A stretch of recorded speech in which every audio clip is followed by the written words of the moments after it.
हरि ओम नमः शिवाय, हरि ओम नमः शिवाय, हरि ओम नमः शिवाय, हरि ओम नमः शिवाय, हरि ओम नमः शिवाय, हरि ओम नमः शिवाय।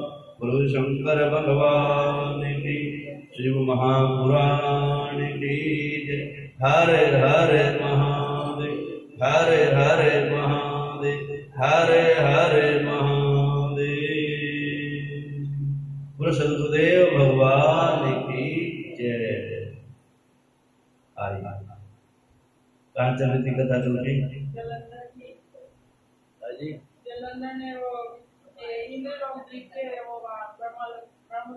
अच्छा।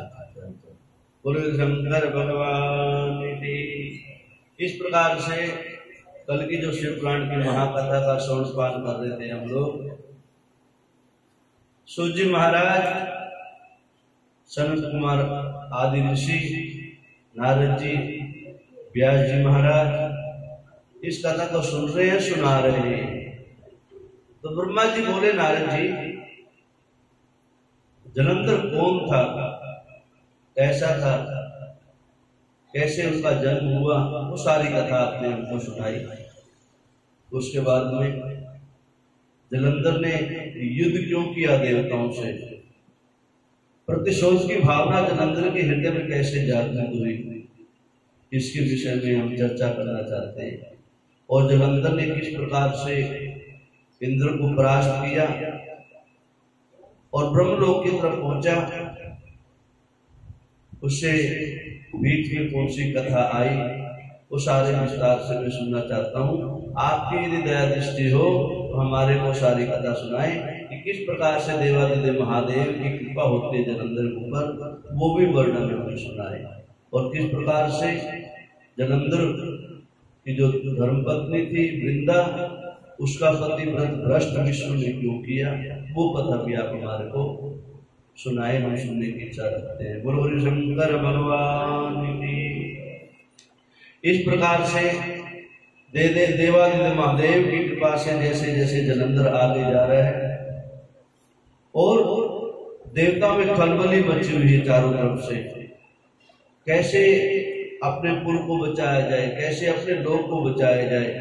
आज जलंधर के द्वारा देवराज इंद्र के नंदन नाम के वन में अपनी सेना को उतारा जाना और सारे देवताओं पर चढ़ाई कर देना, सबको ललकारना युद्ध भूमि के अंदर, और सभी देवता अपने अपने प्राणों को बचा करके इधर भागने लगे। जहां जिसको जैसा अवसर प्राप्त हुआ वैसे वैसे हिमालय की तलहटी में जाके छुप बैठे। सुंदर अवसर प्राप्त हुआ, महादेव जी के पास पहुंचने की तैयारी हुई।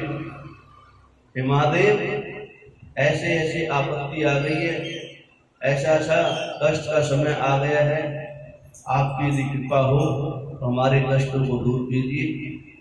इस प्रकार से महादेव जी ने कहा कि आप सभी लोग विष्णु जी के पास जाओ और विष्णु जी आपके कष्टों को दूर कर सकते हैं, और यदि वो मना कर दे, किसी कारणवश वो मना करते हैं, तब मैं आप लोगों का कार्य सिद्ध करूंगा। बोलो शंकर भगवान की। अब सारे देवता विष्णुलोक में विष्णु जी के पास पहुंचे, प्रार्थना करी, हे शंख चक्र गदा पद्मधारी विष्णु भगवान शेष शाही, आपके शरण में आए हुए हैं, आप हमारी रक्षा करो। सारा वृतांत कह सुनाया जलंधर के विषय में।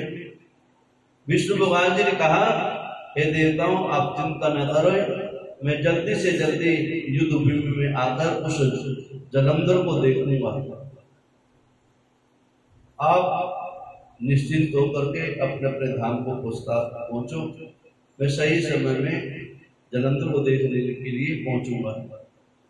अभी सभी देवताओं से ऐसी प्रार्थना सुनकर के सभी देवता वहां से वापस आ जाते हैं, जहां जहां अपनी कंदरा में गुफा में रुके हुए थे, बड़े चिंता में थे, कब हमारा कष्ट दूर होगा, कब हमें अपना लोक प्राप्त होगा, अपनी नगरी प्राप्त होगी।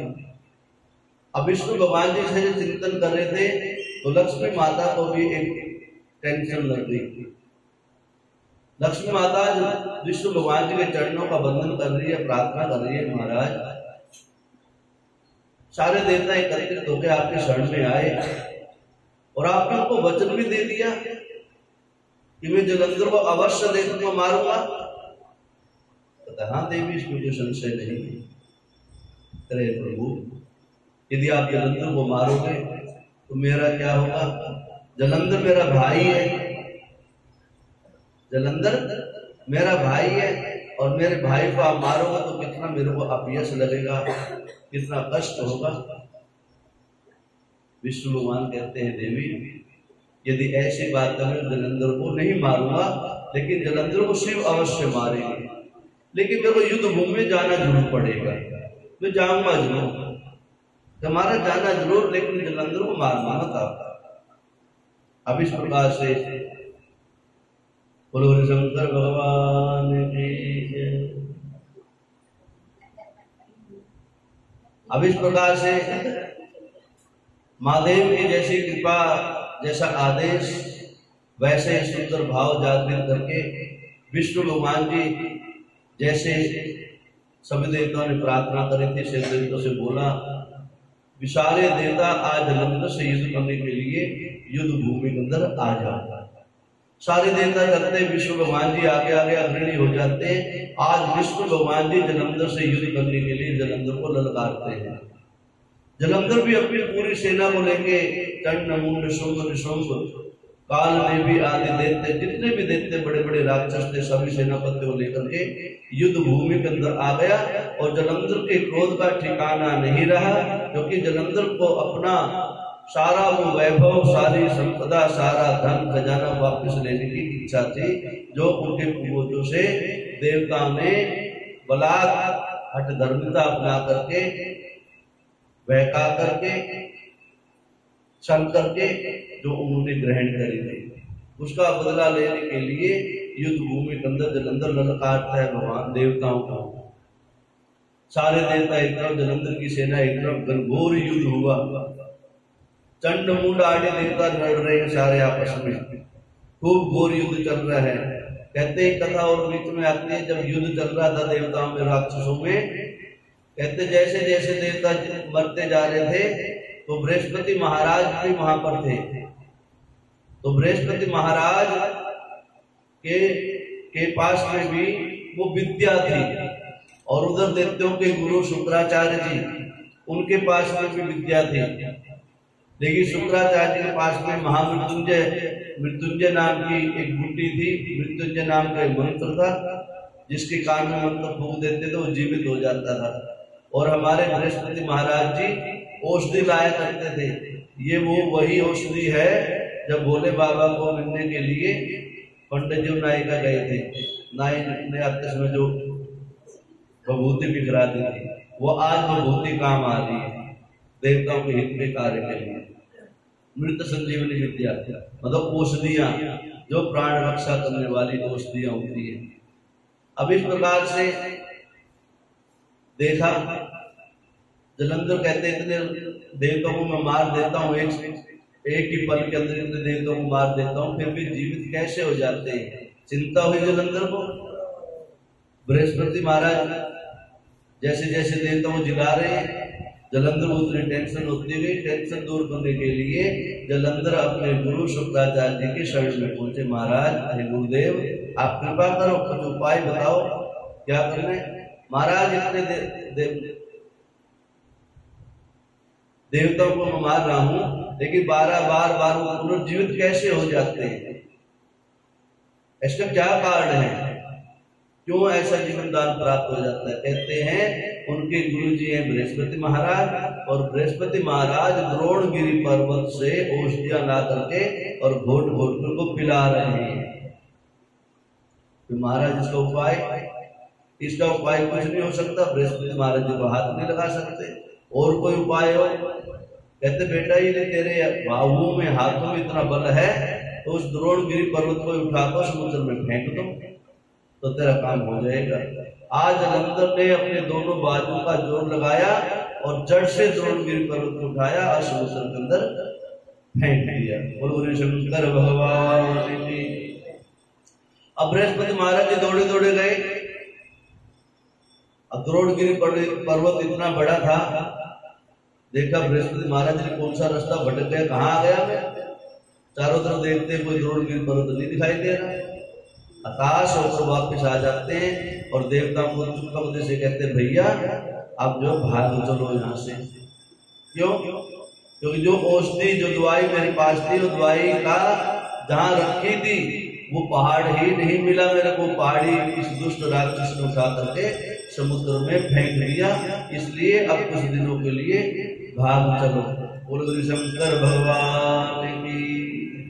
अब इस प्रकार से सारे देवता फिर वापस भागने लगे। क्या किया जाए, युक्ति से जाएंगे। इस प्रकार से कहते बार बार देवताओं का युद्ध हुआ राक्षसों से। आज जैसे विष्णु भगवान के द्वारा से जलंधर से युद्ध करने के लिए पहुंचे, जलंधर से कहते घनघोर युद्ध हुआ, अनेकों प्रकार के अस्त्र और शस्त्र चलाए, लेकिन फिर भी जलंधर का जो है लेश मात्र भी शरीर में किसी प्रकार का भी कोई कष्ट नहीं हुआ। सारंग नाम का धनुष बाण चलाए प्रभु ने, उससे भी किसी प्रकार की जलंधर की स्थिति चलायमान नहीं हुई। क्या किया जाए।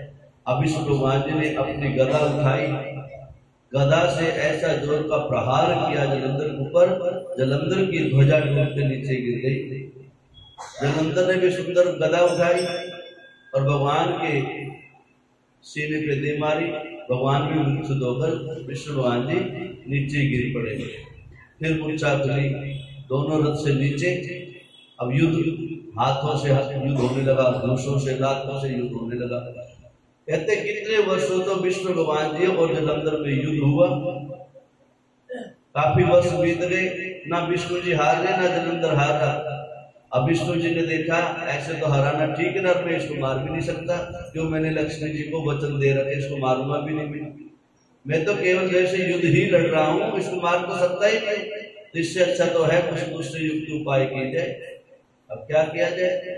सुंदर भगवान ने विष्णु भगवान जी ने आकाशवाणी करी, अरे रण दुर्मद जलंधर, तेरे जैसा यशस्वी, तेरे जैसा बलशाली आज तक मैंने इस तीनों लोक में कोई नहीं देखा।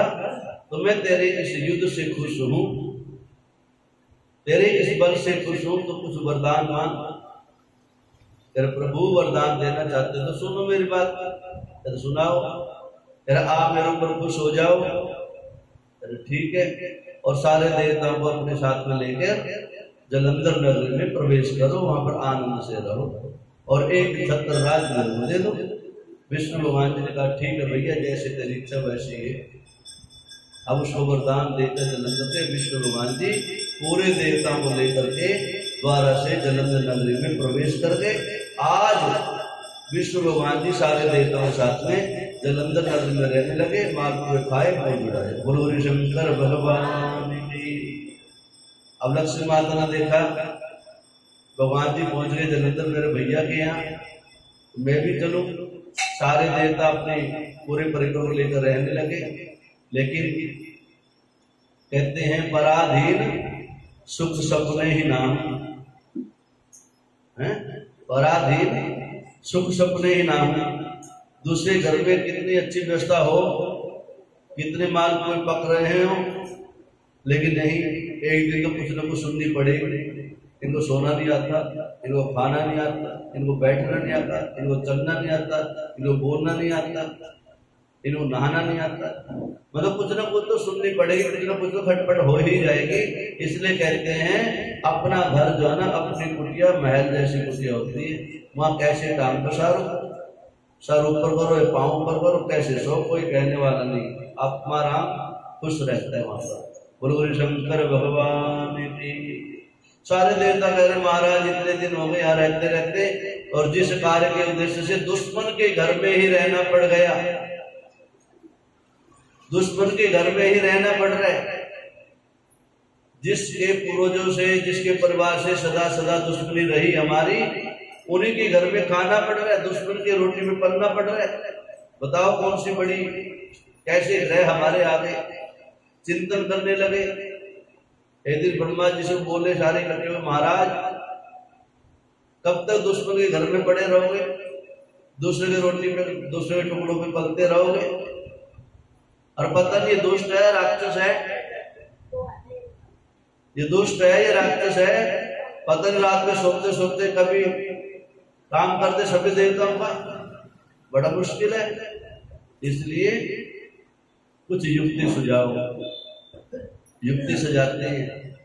अब आज जो है, जो कथा मैं आपको पहले सुना रहा था, नारद जी के द्वारा जलंधर को कहना कि जलंधर ऐसे ऐसे स्त्री रत्न खोज बोला, आज फिर वही बात बताएगी नारद के द्वारा। अरे जलंधर, जो परम यश तुझे प्राप्त करना था, जो साध्य था तेरा, जो साधन था, जो इष्ट था, जो प्राप्त करना था, वो तो तूने प्राप्त किया ही नहीं अभी तक। तो महाराज क्या प्राप्त करना था?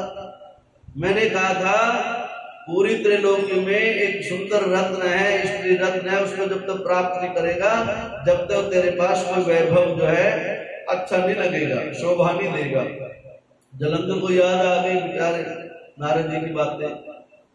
अब जलंधर ने सारे देवताओं को देखा, ये तो हमारे वशीभूत है ही है, अब तो एक ही बाबा तो रह गए।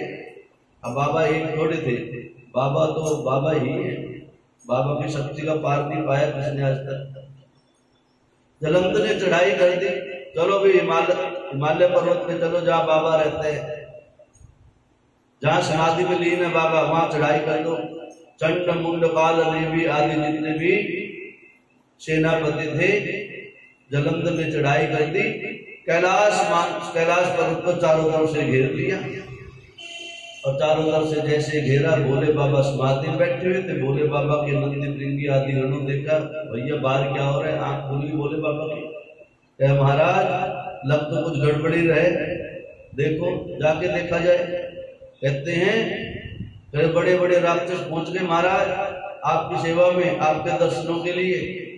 अच्छा, आज इकट्ठे दर्शन करने आए सारे? कहता हाँ महाराज, पता करो किस लिए आए हो। गए भैया, कहां से आए हो, कहां जा रहे हो? तेरे भैया तुम कौन हो? हम बाबा के सेवक है, पहरेदार है। उस बाबा को बोलो प्यार की बात भाषा जानता है या फिर दूसरी भाषा में बात करनी पड़ेगी? तेरा भैया हमें बता दो, जो भी भाषा आपको आते हो हमें बता दो, पहले तो हमसे मिल लो, पहले तो हमें निपट लो, उसके बाद देखना बाबा के पास पहुंचना। पहले तो हमसे प्रसाद लो या दो। अब युद्ध हो गया जोर से, खूब झगड़ा हुआ। भोले बाबा के जाके संदेशा भेजा, महाराज छोटे मोटे नहीं है, बहुत उदंड राक्षस आए हुए बड़े बड़े, और अपने आप को जलंधर बोलता है। और जलंधर के विषय में हमने नारद जी से सुना था कि वो किसी के द्वारा मारा नहीं जाएगा, देवताओं के द्वारा मारा ही नहीं जाएगा।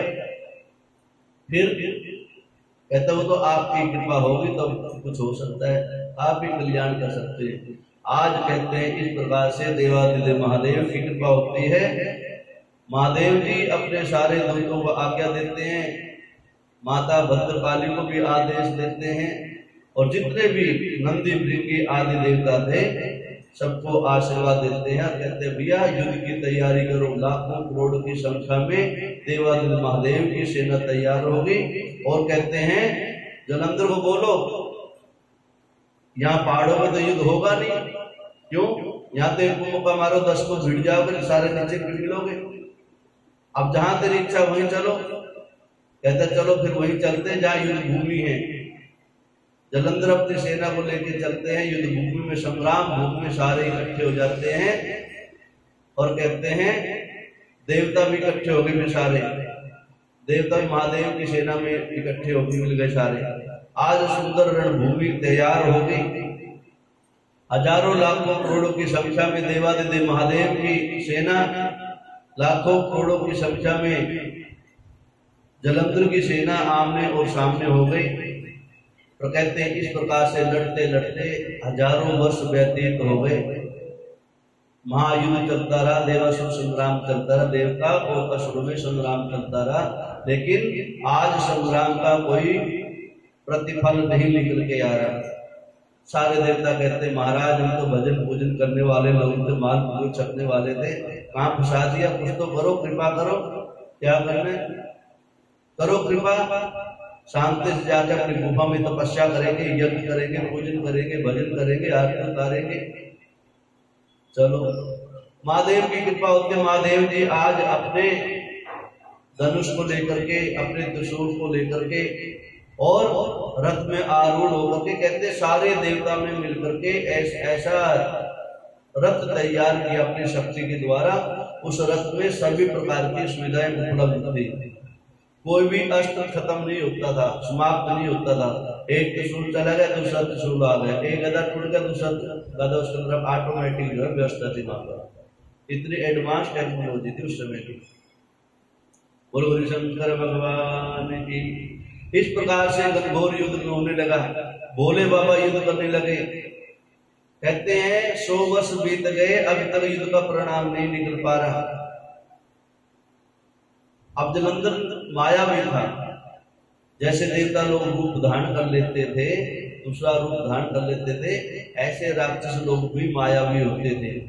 कभी पशु बन जाए, कभी पक्षी बन जाए, कभी कुछ बन जाए, कभी मनुष्य बन जाए, कभी राक्षस बन जाए, कभी देवता बन जाए। अब जलंधर ने देखा देवादिदेव महादेव को ऐसा नहीं जीता जा सकता है। महादेव को जीतने के लिए अपने आप को माया विद्या का प्रयोग किया। माया विद्या। अब उन्होंने क्या किया, माया विद्या के द्वारा अनेकों डमरू बजाने वाले, अनेकों ढोल डमका बजाने वाले अपनी ऐसी सेना तैयार कर दी जिससे भोले बाबा खुश हो जाए। और जैसा भोले बाबा का स्वरूप है वैसा ही स्वरूप धारण कर लिया जलंधर ने। अपने जैसा भोले बाबा जैसा स्वरूप अपने आप में मिला लिया, बना लिया। और हमारे भोले बाबा ये तो कहते हैं, जो जीव मेरी पूजा करते करते इतना तल्लीन हो जाए, इतना समर्पण भाव जागृत कर ले कि मैं भी भोला बन गया, बस कहते जिस दिन भक्त अपने आप में मान लेगा कि मैं भी भोला बन गया, मैं भी शंकर बन गया, वो दिन भोले बाबा की उसके ऊपर कृपा हो जाती है। भोले बाबा उसको सदा सदा के लिए अपनापन अपने यहाँ पर सदा सदा के लिए विराजमान कर लेते हैं। बोलो हरि शंकर भगवान की। अब इस प्रकार से जलंधर ने वैसे रूप धारण कर लिया और भोले बाबा के ऊपर मोहनी विद्या का प्रयोग कर दिया। और कहते जब भोले बाबा युद्ध भूमि में आए थे लड़ने के लिए, तो माता पार्वती भी साथ में थी, रथ के अंदर युद्ध को देखने के लिए आई हुई थी। अब इस प्रकार से भोले बाबा के ऊपर मोहनी रूप धारण किया, ढोल ढमक्के आदि बजने लगे, सुंदर रूप धारण किया। भोले बाबा ने देखा कि मेरे ऊपर मोहनी रूप धारण कर चला दिया, मोहनी बाण चला दिए, तो भोले बाबा ने भी अपनी माया विद्या चलाई। भोले बाबा कुछ क्षण के लिए वहां से गायब हो गए, मान लो। और जलंधर भोले बाबा का रूप धारण कर बैठे, और जिस रथ में आरूढ़ थे भोले बाबा, उसी रथ में माता पार्वती बैठी हुई थी। और भोले बाबा को ऐसा प्रतीत हुआ इस दुष्ट ने माता पार्वती को पकड़ लिया। जलंधर ने ऐसा रूप धारण किया, ऐसी माया विद्या फैलाई। मान लो कि माता पार्वती को जलंधर ने पकड़ लिया और पास में रस्सी में बांध लिया, अपने रथ के पीछे बांध के घसीटता हुआ ले जा रहा है। अब इस प्रकार से भोले बाबा को प्रतीत हुआ और उधर से माता पार्वती को भी ऐसा लगा। तो ये मोहनी विद्या का प्रयोग किया कहते हैं। अब इस प्रकार से कहते हैं जब माता पार्वती को ऐसा लगा मेरे को बांध लिया, तो माता पार्वती ने देखा भोले बाबा मोहनी विद्या के अंदर वशीभूत हो गए हैं। कहते माता पार्वती सुंदर जो है उस राक्षस के हाथों से छूट करके मान लो सदा सदा के लिए मानस पर्वत पे चली गई। बोलो हरि शंकर भगवान की। जहां माता मनसा देवी का रूप धारण किया, मानस पर्वत सदा सदा के लिए वहां पर विराजमान हो गई। अब इस प्रकार से बहुत समय निकल गया। अब भोले बाबा को जैसे मोहनी विद्या से छुटकारा प्राप्त हुआ, तो भोले बाबा ने देखा ये पार्वती कहाँ गई? तो भोले बाबा का क्रोध का ठिकाना नहीं रहा। कहते हैं शुंभ और निशुंभ राक्षस आए भोले बाबा से युद्ध करने के लिए। तो भोले बाबा ने उनको धिक्कारते हुए बोला, अरे दुष्टों, अरे राक्षसों, अब मेरे सामने क्यों नहीं आ रहे तुम दोनों? थोड़ी देर पहले तो माता पार्वती को तुम कष्ट दे रहे थे, रथ में बांध के जा रहे थे, और वो दुष्ट जालंधर कहाँ चला गया? और तुम अब युद्ध से भाग रहे, पीठ दिखा के भाग रहे हो। जाओ, मैं तो तुम्हें अभयदान दे देता हूं, लेकिन वो जगदम्बा, वो पार्वती ही आगे जब दुर्गा के रूप में पहुंचेगी, उस समय उनके हाथों से तुम्हारा मर्दन होगा, तुम्हारे को मृत्यु का ग्रास बनना पड़ेगा। बोलो शंकर भगवान की, जगजननी जगदम्बा मैया की। इस प्रकार से कहते हैं द्वारा से युद्ध छिड़ गया। भोले बाबा ने देखा ये तो माया भी है, भोले बाबा ने भी वैसे माया विद्या का प्रयोग करने लगे। कई सौ वर्षों तक युद्ध चलता रहा। आज सुंदर समय देख करके देवादिदेव महादेव की कृपा होती है जलंधर के ऊपर, और आज जो है रणभूमि के अंदर जो है जलंधर का आमना सामना होता है। और कहते हैं नारद जी, इस प्रकार से देवादिदेव महादेव जलंधर को सदा सदा के लिए मुक्त कर देते हैं। बोलो शंकर भगवान की। और कहते हैं जलंधर का वो दिव्य रूप, दिव्य शक्ति, आत्म शक्ति जो बल था, निकल करके साक्षात में देवादिदेव महादेव के चरणों में सदा सदा के लिए स्थापित हो जाता है, प्रतिष्ठित हो जाता है। ऐसा जलंधर का जन्म उत्सव बताया गया, ऐसा जलंधर श्रेष्ठ बलशाली योद्धा बताया गया। बोलो शंकर भगवान की। और फिर जलंधर को कहते हैं अपने यहाँ पर दूत की संज्ञा दे करके अगला जन्म हुआ जो जलंधर का, अपने यहाँ पर सेवक बनाया और भगवान की सेवा में सदा सदा के लिए जलंधर लीन हो गया। बोलो शंकर भगवान की। अब इस प्रकार से बहुत समय व्यतीत होगा, युद्ध हुए जलंधर का। एक दिन माता जगदम्बा पार्वती ने विष्णु भगवान जी को बुलाया, आदेश दिया, पहुंचो। विष्णु भगवान जी पहुंचे माता पार्वती के पास में। हे जगदम्बा, क्या आदेश है मेरे लायक, क्या आदेश है, जो आज्ञा हो दो। कहते हैं विष्णु भगवान, हे विष्णु, जिस प्रकार से जलंधर ने युद्ध भूमि में भोले बाबा को छल से, माया से छला था, वो काम पूरा करो आप। क्या करो जगदम्बा? जिस प्रकार से भोले बाबा को मैं पार्वती के लिए मुंह में बांधने के चक्कर में, जिस प्रकार से पार्वती को मेरे को मुंह में बांध दिया था, और जिस प्रकार से उसने मेरे को प्राप्त करने के लिए काम भाव से मेरे को प्राप्त करना चाह रहा था वो जलंधर, उसी भाव को प्रकट करते हुए तुम भी उसकी पत्नी व्रता वृंदा का व्रत धर्म नष्ट करके आओ, बदला लेके आओ। ठीक है माता, जैसी आपकी आज्ञा। अब इस प्रकार से माता पार्वती की आज्ञा शिरोधार करके आज विष्णु भगवान जी सुंदर रूप धारण करके जलंधर की नगरी में प्रवेश करते हैं। और जलंधर की नगरी में एक उपवन था, बाग था, उस बाग में पहुंचते हैं अपने दो सेवकों के साथ में, और उस बाग में विचरण करने लग जाते हैं, ऋषि का रूप धारण करके, ब्राह्मण का रूप धारण करके। और कहते हैं वृंदा को अपने पति से मिले हुए बहुत दिन हो गए थे, और वृंदा को पता था, जलंधर कह के गया था मैं रणभूमि में जा रहा हूं, मेरा इंतजार करना, मैं आऊंगा।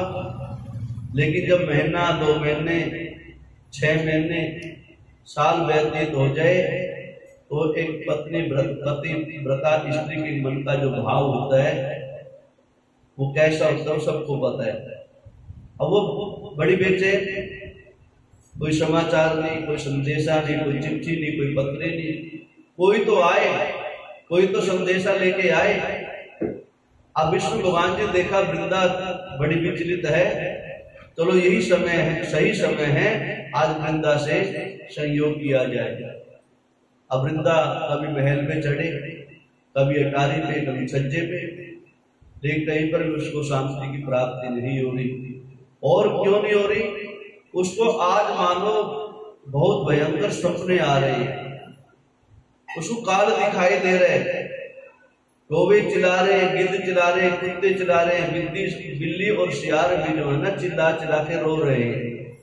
आज वृंदा को ऐसा महसूस हो रहा है कि सारे अपशकुन मेरे को ये दिखाई दे रहे हैं, अर्थात मानो उसको काल दिखाई दे रहे हैं। काल के रूप में उसका पति दक्षिण दिशा की ओर जाता हुआ दिखाई दे रहे सपने में, जागते समय भी आगे पीछे के लिए दिखाई दे रहा है।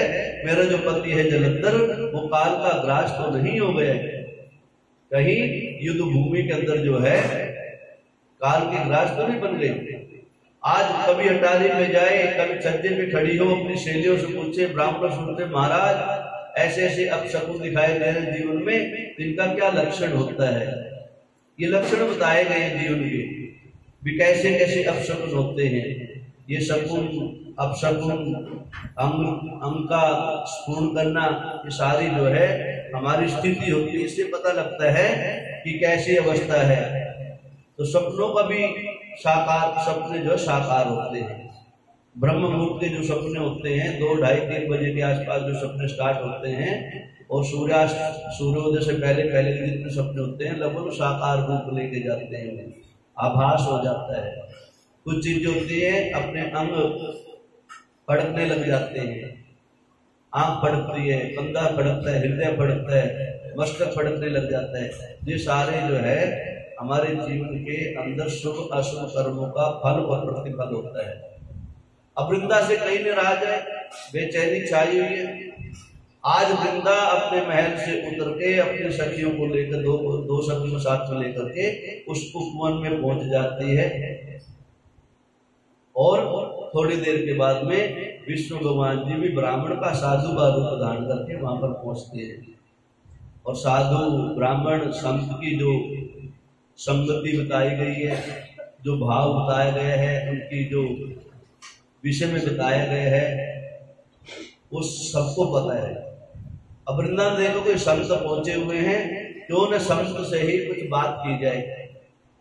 और धीरे धीरे करके विष्णु भगवान जी संत के रूप में वृंदा के पास पहुंचे। वृंदा ने चरण वंदन किया, महाराज आपको देखकर ऐसे लगते हैं आप त्रिकालदर्शी हैं, आप ज्ञाता हो, आप संत हो, आप ज्ञानी हो, ध्यानी हो। महाराज मेरी चिंता है, मेरी चिंता को दूर करो। देवी क्या चिंता है? महाराज आप त्रिकालदर्शी लगते हो, और मैं जलंधर की धर्मपत्नी वृंदा हूं, मैं पतिव्रता हूं, और बहुत दिन हो गए मेरे पति देव को युद्ध भूमि गए हुए, देवताओं से युद्ध करने के लिए गए हुए थे। महाराज आज कृपा करो मेरे ऊपर। जैसे मान लो संत ने आंखें बंद करी और थोड़ी देर के बाद में आंखें खोली, और कहते हैं अपने केवल गर्दन मात्र से, हिलाने मात्र से इशारा किया, गर्दन को हिलाया, घुमाया, और उसी समय शंकर जी के, ब्राह्मण जी के 2 दूत सामने प्रकट हो जाते हैं। 2 सेवक हाथ जोड़ के खड़े, महाराज क्या आज्ञा है, आज्ञा दीजिए। अब वृंदावन देखा महाराज जी तो पहुंचे हुए महाराज हैं, गर्दन मात्र हिलाने से ही 2 दूत सामने